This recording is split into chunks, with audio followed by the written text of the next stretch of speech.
खानदान का प्रसार फिक्र न कर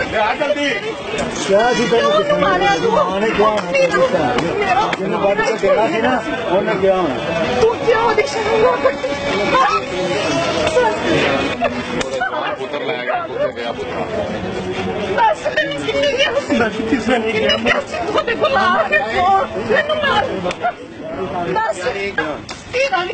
तेरा भी घर उजड़ेगा, तेरे बीवी बच्चे, तेरे पुत्र तेरियां धीयां बाहर हो जाएंगे, साडे कीड़े पैणगे। और उस केस को इस तरह का शो किया गया जैसे कि किसी ने इज्जतपुर उसमें देखें जो डकैती है साथ, ये मर्डर तो आगे था इसके साथ।